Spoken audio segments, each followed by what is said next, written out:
दोस्तों नमस्कार। आप सभी को पता है कि इस विवादित लड़की तन्या झा के पीछे एक ढोंगी बाबा तेगालवा बाबा पड़ा हुआ था। कहीं भी किसी भी जगह तन्या झा के लिए गलत सलत बोलना शुरू हो जाता था। तन्या झा हसीना है, तेरे गाल है रसगुल्ला खानी, होठ है सुगा खानी, होठ लाली लगाती है तो मेरे को बहुत निमन लगता लेकिन है। आज ये ढोंगी यानी तेगालवा बाबा तन्या झा के कब्जे में आ गया है और तन्या झा इस ढोंगी बाबा को मार मार कर आज बुरा हाल भी कर दिया है।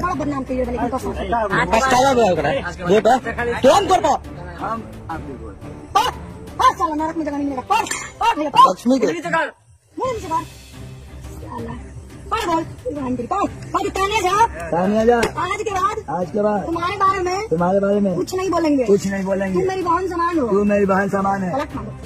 इस तेगालवा बाबा को तन्या झा के प्रति जो प्यार का भूत सवार था, शायद वह प्यार का भूत उतर गया होगा। लेकिन तन्या झा इस तेगालवा बाबा के साथ गलत किया या बुरा, अपनी राय कमेंट बॉक्स में जरूर बताएं।